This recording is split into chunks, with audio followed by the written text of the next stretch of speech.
What's going on, y'all? This is True. All right, man. I'm gonna need y'all help with this one. I got the strangest Wicker call. I'm just gonna tell y'all the story. So it's believable for a couple of reasons that we're gonna get to in a minute. First of all, salute, like I always say to everybody that rock with me. Listen to what I'm gonna tell y'all. I told y'all my social media accounts got hacked by the feds. I ain't scared because I know who did it. And then in the same video, I also told y'all, to this person they would listen, about the one that couldn't hack was Wicker. Wicker, for all y'all that don't know, it's an encrypted, you know what I'm saying? That's the safest way to communicate to me, that's proven. Wicker, W-I-C-K-R. Shout out to Wicker for that, you know what I'm saying? And somebody heard, right? This is how this gets started. I got a Wicker call. Well, first a Wicker message, then I responded, then a Wicker call. Now before I tell y'all who was on the other end of this Wicker call, let me tell y'all about a white truck 2 times concerning the Young Dolph case. We seen a white truck when Raven went outside, took it upon herself, out of all the times Dolph been to the shop, according to her, and recorded him in July. Not all the years he's supposed to been coming in there, but this one time, this one day in July, a month after they stopped playing it. The white truck that Dolph was in, second time we seen a white truck is when 2 Caucasians, I love my Caucasians, I'm just saying that to make a point, 2 white people pulled up on the crime scene while Dolph was hanging out the window. Funny thing about these 2 white trucks is what I'm going to tell you about this strange Wicker call connecting these 2 white trucks. According to the Wicker call, listen, it's very detailed. I just got started. According to this Wicker call and the person that was on it, these are the same. This is the same truck. Now let's get into who was on the other end of the Wicker call before y'all get off the edge of your seat in suspense.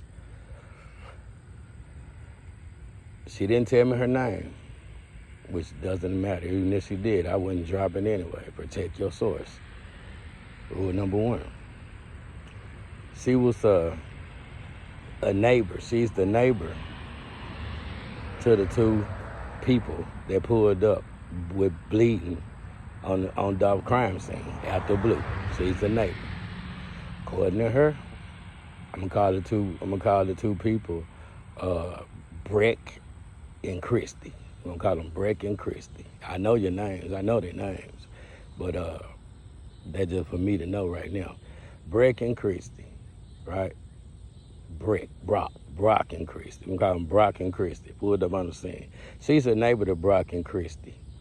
Now Brock and Christie lives 3-4 blocks behind Makita's in that neighborhood back there. She's the neighbor to Brock and Christie. According to her, she has seen Dolph come over there at Brock and Christie's house several times. She, according to her, the reason why I know is some kind of truth to what she's saying, is because she said, I didn't know the young man's, they call him the man. So right there, when she said man, I say, man? Say, yeah, that's it, man. She kind of elder lady, but she got a son, too. But we're going to get into that in a minute. Listen, that's what brought some validation to the story when she said man.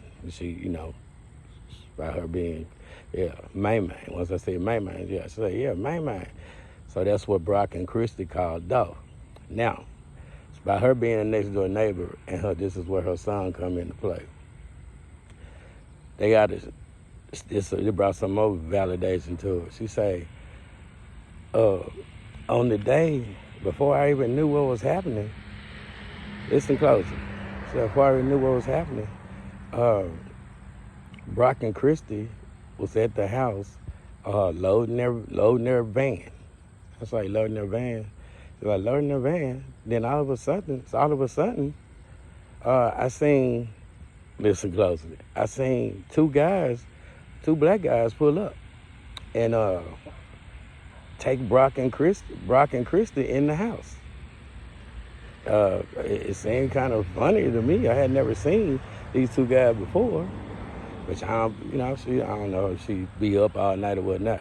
But the funny thing about these two guys, but let me finish the story. These two guys go up and went in the house with Brock and Christy.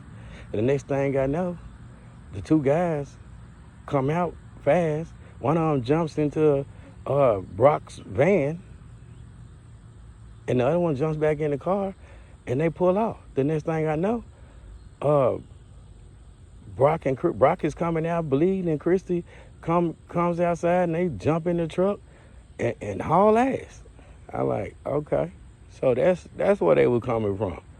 So when they pulled up on the crime scene, bleeding, whatever happened inside their house with the two black guys, they took off in the van, and they took off in the car they came in.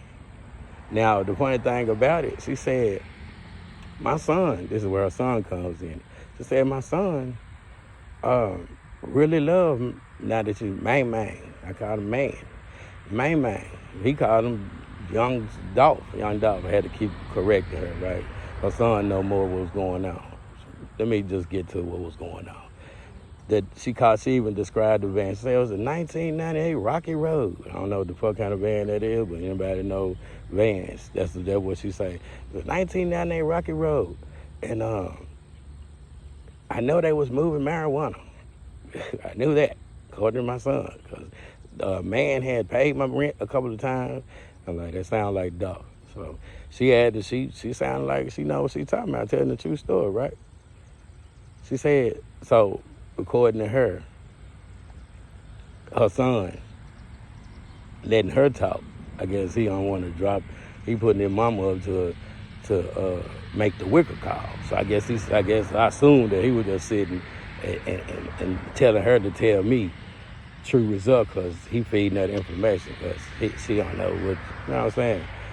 And she said, that's how I know he was telling me. He's like, the guy, I was watching, my son showed me one of your videos where it was a guy. That's the same guy that came over. That was one of the guys. So basically what she's saying is that, remember the guy that I made a video showing y'all that I went over last week, a couple of weeks ago, and found out that information, and he has not been seen. And then his relative that they put in the back of the police car was found decomposed, and his ass has never been seen since around that time, since around Dolph death. Well, it looked like the reason why he was on the scene, knowing how many times Dolph got shot, 22 times, is because they had took the van full of weed. I'm assuming like 100 pounds or something like that. And I guess the dude got stabbed. She said Brock didn't get shot, he got stabbed. So I guess they strong armed and took the weed and then came back to the scene, or happened before, depending on what time he was out there. Because I know he had left and then came back, because I got him driving back and telling us about his uncle that came up dead in the back of the police car. Last seen in the back of the police car, came up dead. He hadn't been seen since, because if I traced that and found that out, then I told you I knew it was behind Church's Chicken from a long time ago. So we went and finally knocked on the door. And this is what I made the video about. His ass has not been seen since. So it looks like they stabbed up Brock, took the van full of weed, came back to the scene, and then laced us down with the 22 shot theory while Dolph was laying there. So by him knowing how many times Dolph got shot before the autopsy, and by according to the next door neighbor, where is this motherfucker at? Because it seems like he in on it along with the MPD Scorpion unit or not. because they didn't make no police report about this shit. You know what I'm saying? I guess because the weed was involved or whatnot. So that would explain how they pulled up while I was Dolph there and why his ass came back. I need that footage so we can go back and dissect this shit to see when the white truck pulled up. Before he got out, before he came back, he left the scene and came back. So I need to know if the white truck pulled up before or after he left, telling us over and over again, he got shot 22 times. Yeah, you just went, you would know that, right? If you must be in, you got to be in now because he went in and robbed his white people he used to move marijuana. They just call it how it is, you know what I'm saying? To move them pounds around. And she told me the exact van, you know what I'm saying? Where is that van? And this is going to be critical, you know what I'm saying? Because that van, he drove off in. So, this is why I'm telling y'all, okay, this is just the conversation I had. Since she missing her son, of course, I got finesse. I'm trying to get more and more detail. I'm just bringing it to y'all right now to give y'all and let y'all tell me what y'all think about this shit. You know what I'm saying? Motherfuckers just coming out. I guess I don't know what's going on. Like if somebody want to tell something, she did say, either her son like treating her like a puppet. That once she heard about Wicker, that's why they ain't want to. They fear for their lives or whatnot. Once she heard me make the video last week about Wicker being safe, that's how they reached me. So it seems like they've been busting to tell this story, to tell the truth about that white truck and Brock and Christy, which also, by the way, has never came back to the house. Not even that same day they was gone. I'm bringing it to y'all straight, like fucking 30 minutes ago, this happened. You know what I'm saying? And I got fuck it, I already slipped out. Yeah, I recorded it on my Mo 3 voice. But you know what, y'all let me know what y'all think about this. You know what I'm saying? To me, this is going to be very exclusive. And timing is everything. So I need y'all help on this one. But if you like what's happening, new development, like, share, support, and subscribe. Cash App in the goddamn description box. And I appreciate everybody been sending me my birthday. How many days? What the day is? On the 6th. About 7 days. 7 days, I'm going to be 50 years old, y'all. I can't even believe it. 50 years old. The reason why I keep saying about my birthday because, well, I ain't never celebrated no birthday. I don't even remember no birthday parties or nothing. I just never was interested. Just a regular day. But this time, just to be 50 years old in America and in Memphis, especially, it's a reason to celebrate. So I appreciate everybody that sends something in. Like true, you 50 years old, enjoy yourself. One love, and I appreciate all future birthday gifts or donations. My name's True. Let me know what y'all think. Peace.